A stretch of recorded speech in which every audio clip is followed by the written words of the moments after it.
ce que les hommes considèrent comme du bon sexe. En réfléchissant à cette question, je me suis dit, pourquoi pas en parler en vidéo simplement. Et j'ai trouvé 4 facteurs qui contribuent à notre épanouissement sexuel.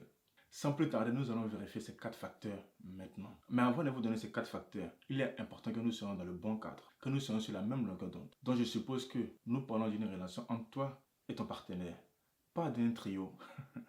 Vous cherchez simplement à rendre le sexe cool dans votre intimité. Si nous sommes OK là-dessus, alors ouvrez bien vos oreilles et écoutez les 4 facteurs qui vont vous permettre de bâtir une relation de couple solide et épanouissante. Je suis Alassane Koné, si tu es nouveau ici. Code de vie.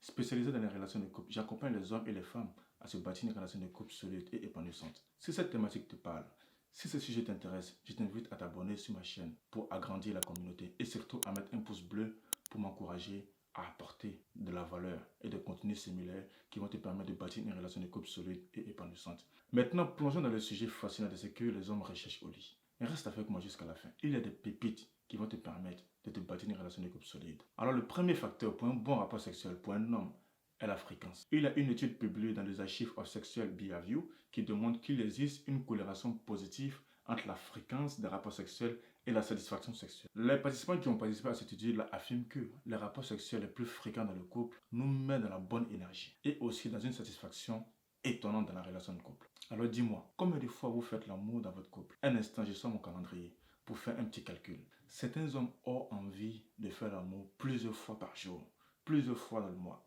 Mais regarde le nombre de fois que vous faites l'amour, peut-être 2 fois dans le mois. Mais regarde le nombre d'écarts qu'il existe entre le passage à l'acte et l'envie. Il y a tellement d'écarts. Mesdames, je m'en fous complètement de votre beauté, de votre statut, de qui vous êtes, ou si vous êtes chaude ou pas. Mais vous devez alimenter votre partenaire. Si tu ne remplis pas le désir de ton partenaire, il ne serait pas satisfait. Honnêtement, combien de fois ton homme t'a déjà posé la question, en te regardant dans les yeux, je ne suis pas satisfait sexuellement? Plusieurs fois, j'imagine. Alors, avoue-le et pose-toi la question, remets-toi en question. Alimente ton homme sexuellement. Cela va le permettre d'être heureux dans le couple. Le deuxième facteur qu'un homme considère qu'il est épanoui sexuellement, c'est la variété. Il y a plusieurs recherches qui montrent que la routine endort le cerveau. La routine endort le cerveau. Laissons le cas du sexe. J'ai bossé à l'usine. Le boulot de l'usine, c'est un boulot routinier. Toujours à faire les mêmes choses, les mêmes gestes, la même position, la même posture. C'est pareil pour le sexe. Si vous faites les mêmes positions, position étoile, c'est toujours la même chose. À un moment donné, le cerveau commence à s'habituer à ça et ça devient comme une routine. Comme je l'ai dit au début, la routine endort le cerveau. Et après, le cerveau commence à se lasser. Alors si tu veux changer les choses, il va falloir créer de la variété. Mesdames, messieurs, vous pouvez le faire sur plusieurs positions dans la maison. Dans le jardin, dans le balcon, dans la douche. Même dans le balcon, faites attention que les voisins ne vous voient pas. Mais il y a tellement d'endroits à expérimenter le rapport sexuel. Tiens, je suis allé sur Internet pour aller faire des recherches sur différentes positions. Mais il y a tellement de positions. Il y a la position cow-boy, il y a la levrette, il y a la grenouille. Faites-vous plaisir. Prenez la position qui vous convient et passez à l'acte. Faites-le quand les enfants dorment, pour ne pas qu'ils soient traumatisés, pour ne pas qu'ils vous entendent. Mais bordel, c'est votre couple quoi. Passez à l'action. Alors le troisième facteur qui met du piment dans une relation de couple, c'est le fantasme. Nous les hommes, nous avons tous un fantasme. J'en ai un, mais je ne vous dirai pas. Si votre partenaire dit qu'il n'a pas de fantasme, c'est un menteur, je le sais. On a tous un fantasme. Il y a une étude publiée dans le Journal of Sexual qui révèle que les fantasmes sexuels jouent un rôle important dans la satisfaction sexuelle. Les participants à l'étude ont signalé que les fantasmes ont contribué à une excitation sexuelle et ont enrichi l'expérience globale dans la vie de couple. Peut-être que le fantasme de ton homme, c'est de faire l'amour dans la voiture.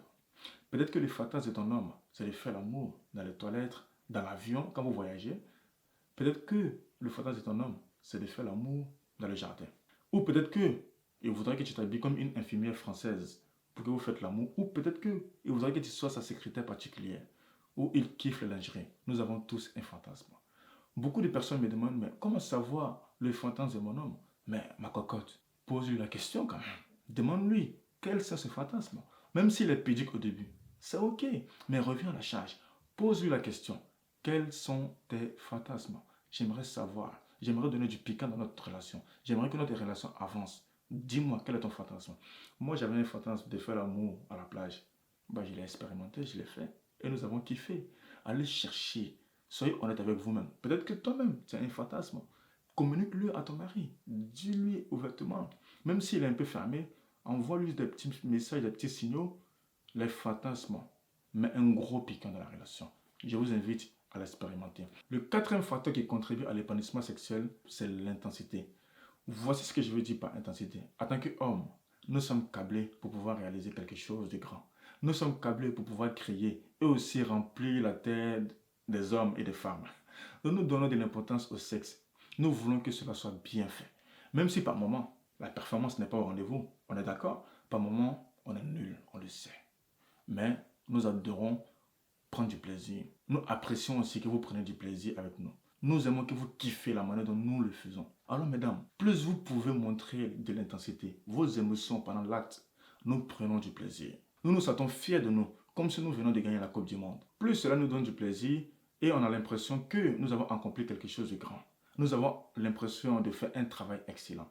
Mesdames, je ne vous demande pas de stimuler, mais de prendre du plaisir quand il le faut et de le faire comprendre, de le faire ressentir, de vivre l'émotion. La pire expérience sexuelle, c'est quand un homme est en pleine action et la dame reste comme un poisson mort. Elle ne bouge pas. Elle fait la position étoile et ça reste là. Sans mouvement. Comme si tu la forçais à faire l'amour. Elle ne vous montre aucun geste. Tu as l'impression qu'elle ne kiffe pas son moment. Elle reste allongée comme un poisson mort. Et toi, tu es là, tu es en train de travailler. Parfois, je me pose des questions, est-ce que tu prends du plaisir? Parce que c'est horrible de faire l'amour à deux et il n'y a aucune émotion, il n'y a aucun bruit, il n'y a aucun kiff. Les statistiques montrent que le nombre de divorces est causé par l'argent et le sexe. Donc, prenez cela au sérieux. En plus, c'est ton partenaire. Tu n'as même pas besoin de payer quoi que ce soit. Vous êtes en couple. Donc, c'est gratuit le sexe. Vous devez kiffer, amusez-vous bien. Faites du bruit. Profitez de ce moment-là. C'est pour vous. Certaines femmes restent coincées. Elles ont peur d'exprimer leurs émotions. Elles pensent que si elles crient, si elles font des gestes, elles vont être jugées. Non, pas du tout. Nous voulons entendre vos cris, nous voulons entendre vos émotions. Crier pendant une relation sexuelle ne veut pas dire que vous êtes sauvage. Au contraire, on adore ça. Alors quand ton homme te prend en levrette et ta jambe commence à trembler, il est fier le con. Il se dit là, je suis en train de bosser là. J'ai bien visé. Quand un homme et sa femme est épanoui sexuellement dans le couple, ces personnes-là n'hésitent pas à en parler autour d'eux. On sait très bien les filles que vous racontez vos débats sexuels à vos copines, on le sait. Alors donnez-vous la liberté et profitez à fond. Vous allez voir que votre couple serait solide et épanouissante. Alors voilà les 4 facteurs qui contribuent à l'épanouissement intime de votre conjoint. Expérimentez-la. Mettez les choses en place. N'oubliez pas que nous avons besoin de faire la fréquence, le nombre de fois qu'on le fait, la variété, les fantasmes et l'intensité.